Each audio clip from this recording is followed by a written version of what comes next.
Friends. So நம்ம இன்றைக்கி இந்த வீடியோ கிளாஸில் என்ன பார்க்க போகிறோன்னா எக்கனாமிக்ஸ் ஃபஸ்ட்டு சாப்டர், அதாவது cross domestic product and it's growth and introduction. So அந்த சாப்டரில் இருக்கக்கூடிய புக் பேக் கொஸ்டின்ஸ் மட்டும்தான், புக் பேக்கில் இருக்கக்கூடிய 2 மார்க்ஸில் இருக்கக்கூடிய ஃபஸ்ட்டு 5 கொஸ்டின்ஸ் தான் இன்றைக்கி இந்த வீடியோ கிளாஸில் பார்க்க போகிறோம்.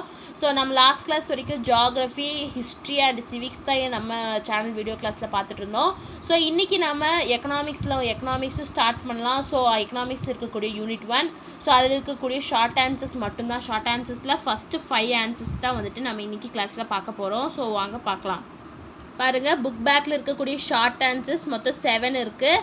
ஸோ அதில் வந்துட்டு 5 கொஸ்டின்ஸ் தான் இன்றைக்கி பார்க்க போகிறோம். நான் எப்பவும் போல் வந்துட்டு மார்க் பண்ணியிருக்கேன், புக்லேயே மார்க் பண்ணியிருக்கேன். ஸோ அந்த பேஜ் நம்பரில் ஹைலைட் பண்ணி காட்டியிருக்கேன். ஸோ ஃபஸ்ட்டு என்ன கொஸ்டின்னா define national income. So national income அப்படின்னா என்னன்னு கேட்டிருக்காங்க. ஸோ இதோட ஆன்சர் எங்கே இருக்குன்னா பேஜ் நம்பர் 293 இருக்குது. பாருங்கள், நேஷ்னல் இன்கம் டாப்பிக்கில் நான் ஹைலைட் பண்ணி காட்டியிருக்கேன். ஸோ இதுதான் வந்துட்டு ஃபஸ்ட் கொஸ்டினோட ஆன்சர். ஸோ நேஷ்னல் இன்கம் அப்படின்னா என்ன அப்படின்னா, national income is a measure of total money value of goods and services produced by an economy over a period of time, normally a year.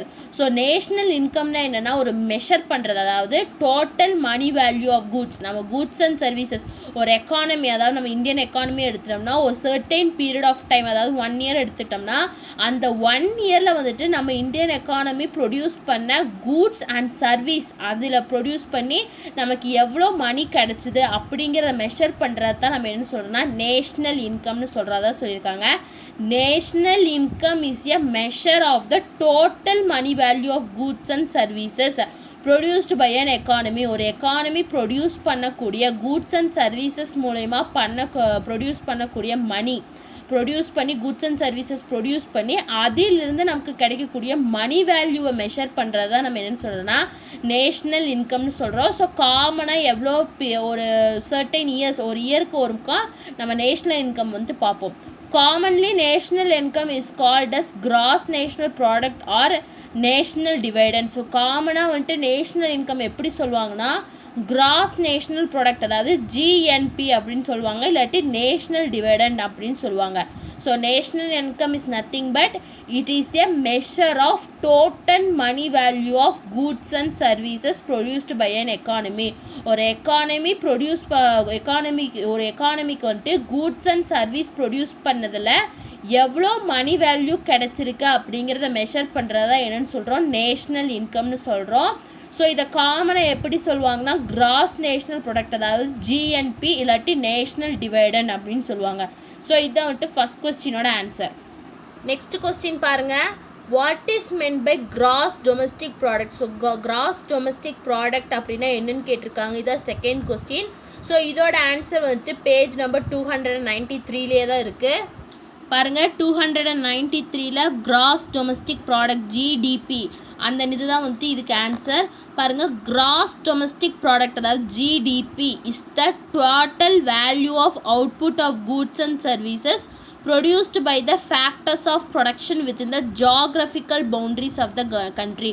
ஒரு கண்ட்ரியில் இருக்கக்கூடிய boundaries, அதாவது ஒரு கண்ட்ரீஸில் இருக்கக்கூடிய ஜியாகிரபிக்கல் பவுண்ட்ரிஸில் total value of output of goods and services, அதாவது எவ்வளோ கூட்ஸ் அண்ட் சர்வீஸ், அதாவது மொத்த இதில் வந்துட்டு எவ்வளோ நம்ம அவுட்புட் கொடுத்துருக்கோம் அப்படிங்கிறத வந்துட்டு தான் மெஷர் பண்ணுறத நம்ம என்ன சொல்கிறோன்னா கிராஸ் டொமஸ்டிக் ப்ராடக்ட்னு சொல்கிறாங்க.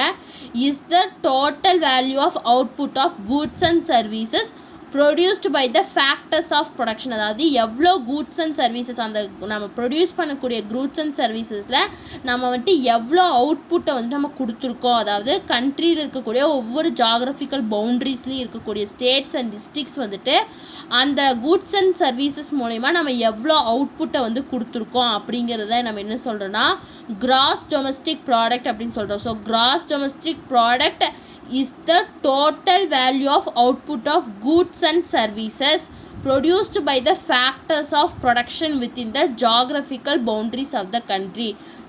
ஒரு கண்ட்ரியோட ஜியாகிரபிக்கல் பவுண்ட்ரிஸில் இருக்கக்கூடிய ப்ரொடக்ஷன் யூனிட்ஸில் வந்துட்டு எவ்வளோ அவுட்புட், அதாவது கூட்ஸ் அண்ட் சர்வீஸில் நம்ம எவ்வளோ அவுட்புட் கொடுத்துருக்கோம் அப்படிங்கிறது தான் வந்துட்டு கிராஸ் டொமஸ்டிக் ப்ராடக்ட். ஸோ இதுதான் வந்துட்டு செகண்ட் கொஸ்டினோட answer.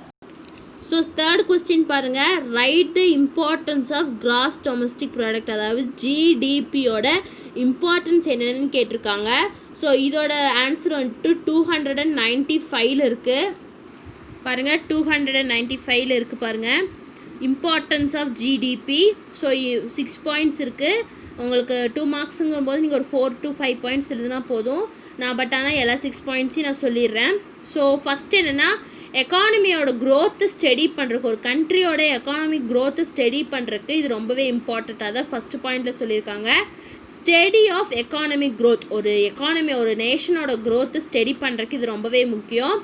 Next problems of inflation and deflation, அதாவது inflation is nothing but rise, அதாவது ப்ரைஸ் ரைஸ், அதாவது ஒவ்வொரு குட்ஸ் அண்ட் சர்வீஸ், ஒரு குட்ஸ் எடுக்கும்போது இப்போ நீங்கள் எக்ஸாம்பிள் தால் நம்ம எடுக்கிறோன்னு சொன்னோன்னா, அந்த தால் வந்துட்டு இன்க்ரீஸ் ஒரு ஒன் இயரில் வந்துட்டு அது இன்க்ரீஸும் ஆகிருக்கும், அது டிக்ரீஸும் ஆகிருக்கும்.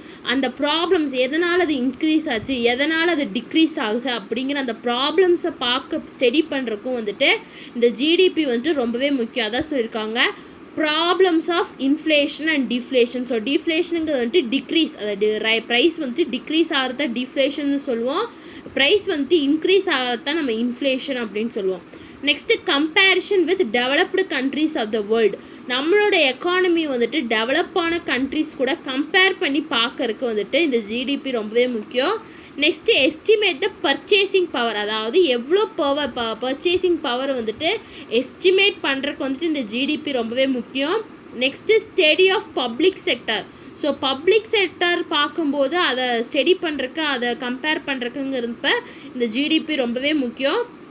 Next guide to economic planning, ஒரு எக்கானமி இந்த இயரில் வந்துட்டு இவ்வளோ ஜிடிபி இவ்வளோ இன்க்ரீஸ் ஆகிருக்கு, டிக்ரீஸ் ஆகிருக்குன்னு வச்சு நெக்ஸ்ட்டு வரக்கூடிய ஃப்யூச்சரில் வரக்கூடிய எக்கானமியை பிளான் பண்ணுறதுக்கு வந்து இந்த ஜிடிபி ரொம்பவே முக்கியம். ஸோ அதான் சொல்கிறாங்க, கைட் டு எக்கானமிக் பிளானிங் அப்படின்னு சொல்கிறாங்க. ஸோ இம்பார்ட்டன்ஸ் ஆஃப் ஜிடிபி அப்படின்னு பார்க்கும்போது 6 இம்பார்ட்டன்ஸ் இருக்குது. ஃபஸ்ட்டு ஒன்று ஸ்டடி ஆஃப் எக்கானமிக் க்ரோத், ஒரு எக்கானமியோட க்ரோத்தை ஸ்டடி பண்ணுறதுக்கு ரொம்ப முக்கியம்.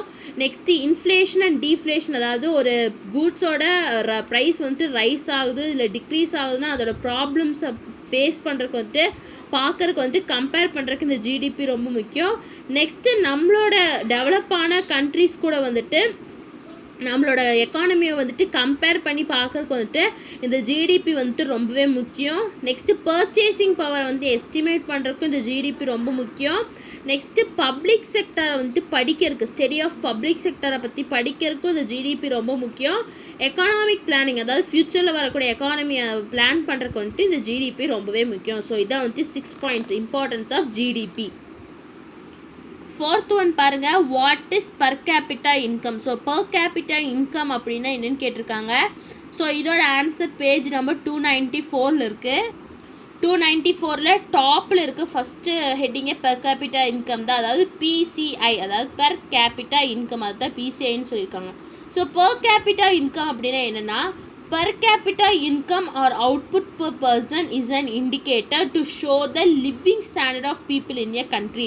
ஒரு கண்ட்ரியில் இருக்கக்கூடிய பீப்புளோட லிவிங் ஸ்டாண்டர்டை வந்து இண்டிகேட் பண்ணி காட்டுறது தான் நம்ம என்னென்னு சொல்கிறோன்னா per capita income, இல்லாட்டி ஒரு பர்சனோட அவங்களோட அவுட்புட் அப்படின்னு சொல்லுவோம். அதாவது மந்த்லி அவங்களோட அவுட்புட் என்ன, இயர்லி அவங்களோட அவுட்புட் என்ன அப்படிங்கிறத வந்துட்டு இண்டிகேட் பண்ணி காட்டுறது தான் நம்ம என்னென்னு சொல்கிறோன்னா per capita income அப்படின்னு சொல்கிறோம். அதான் சொல்லியிருக்காங்க, per capita income or output per person is that indicator to show the living standard of people in a country. ஒரு கண்ட்ரியில் இருக்கக்கூடிய பீப்புளோட லிவிங் ஸ்டாண்டர்டை வந்து இண்டிகேட் பண்ணி அதை காட்டக்கூடியது தான் என்னென்னு சொல்கிறோம் நம்ம per capita income அப்படின்னு சொல்கிறோம். It is obtained by dividing the national income by population of a country. So இது எப்படி கிடைக்கும்னா வந்துட்டு நேஷ்னல் இன்கம்மையும் பாப்புலேஷன், ஒரு கண்ட்ரியோட பாப்புலேஷனையும் டிவைட் பண்ணுறது மூலிமா per capita இன்கம் கிடைக்கும். அதான் ஃபார்முலா கொடுத்துருக்காங்க பாருங்கள்.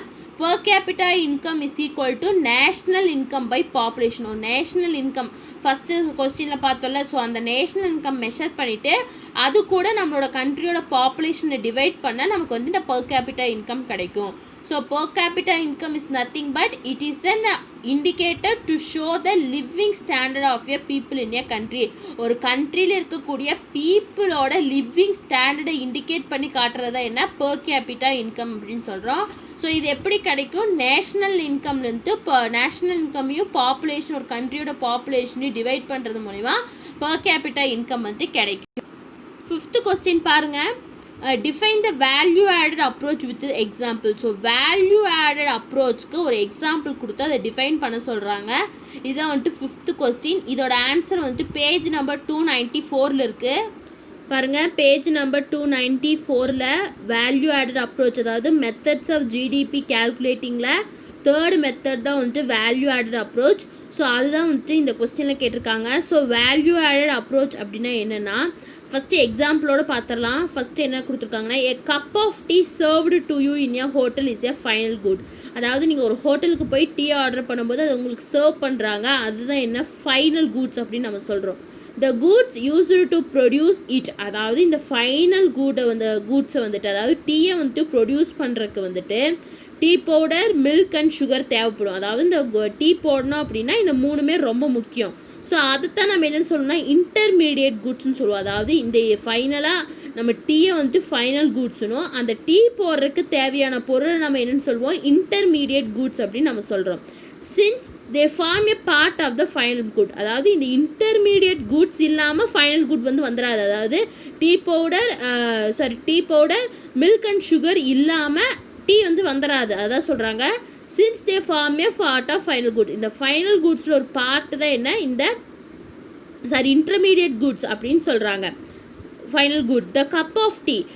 One way to measure the market value of the cup of tea is to add the value produced by each intermediate goods used to produce it. அதாவது ஒரு டீயோட value வந்துட்டு measure பண்ணணும் அப்படின்னா அதோட இன்டர்மீடியட் குட்ஸோட மார்க்கெட் ப்ரைஸை நம்ம மெஷர் பண்ணால் அதோட டீயோட வேல்யூ வந்துட்டு நம்மளால் மெஷர் பண்ண முடியும்.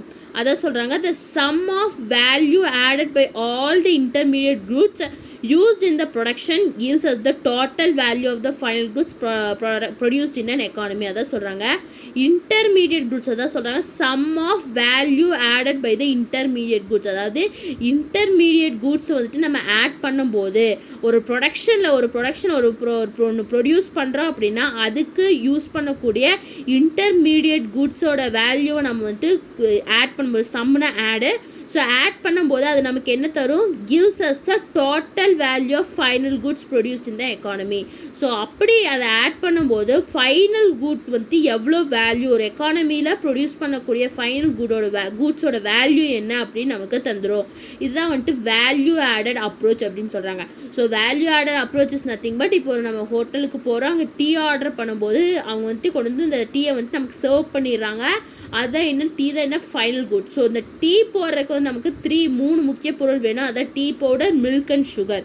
ஸோ அதை நம்ம என்னென்னு சொல்கிறோம் இன்டர்மீடியட் குட்ஸ்ன்னு சொல்கிறோம். ஸோ இந்த இன்டர்மீடியட் குட்ஸ் இல்லாமல் அந்த ஃபைனல் குட் வராது. அதாவது மில்க்கு, டீ பவுடர், சுகர் இல்லாமல் டீ வந்துடாது நமக்கு. அதான் சொல்கிறாங்க, அதைத்தான் சொல்கிறாங்க இன்டர்மீடியட் குட்ஸ் இல்லாமல் ஃபைனல் குட்ஸ் வராது. நமக்கு ஃபைனல் குட்ஸோட வேல்யூ தெரியணும் அப்படின்னா அதோட ப்ரைஸ் என்னன்னு தெரியும்னா இன்டர்மீடியட் குட்ஸ், அதாவது ஃபைனல் குட்ஸை வந்துட்டு ப்ரொடியூஸ் பண்ணுறதுக்கு காரணமான இந்த இன்டர்மீடியட் குட்ஸோட மார்க்கெட் ப்ரைஸ் எல்லாம் நம்ம தெரிஞ்சுக்கிட்டோம். அப்படி அதை ஆட் பண்ணணும்னா நமக்கு ஃபைனல் குட்ஸோட வேல்யூ வந்துட்டு நமக்கு கிடைக்கும். அதுதான் வந்துட்டு வேல்யூ ஆடட் அப்ரோச் அப்படின்னு சொல்கிறாங்க. The sum of value added by all the intermediate goods used in the production gives us the total value of final goods produced in the economy. ஒரு எக்கானமியில் produce ஆகக்கூடிய final குட்ஸோட நம்ம value தெரிஞ்சுக்கணும் அப்படின்னா அதோட intermediate goods எல்லாம் add பண்ணோம்னா அதோட value ஈஸியாக தெரிஞ்சிடும். இதுதான் வந்துட்டு வேல்யூ ஆடட் அப்ரோச். இது வந்துட்டு ஜிடிபி கேல்குலேட் பண்ணுறதுல ஒரு மெத்தட் தான் வந்துட்டு இது. ஸோ உங்களுக்கு 5 மார்க்ஸில் வரும்போது நீங்கள் பார்ப்பீங்க. ஸோ இதான் வந்துட்டு 5th கொஸ்டினோட ஆன்சர். ஸோ இது இல்லாமல் 6th and 7th கொஸ்டின் இருக்குது. அப்புறம் டீட்டெயில் வந்துட்டு 5 டீட்டெயில்ஸ் இருக்குது. ஸோ இதை வந்துட்டு நம்ம பின்னாடி வரக்கூடிய வீடியோஸ் கிளாஸஸில் பார்ப்போம். ஸோ உங்களுக்கு இந்த வீடியோ கிளாஸ் பிடிச்சிருந்தா லைக் பண்ணுங்கள், ஷேர் பண்ணுங்கள், சப்ஸ்கிரைப் பண்ணுங்கள். ஏதாச்சும் உங்களுக்கு டவுட் இருந்தால் கமெண்ட் பண்ணுங்கள், நான் உங்களுக்கு கிளியர் பண்ணுறேன். So thank you. We will meet in next class.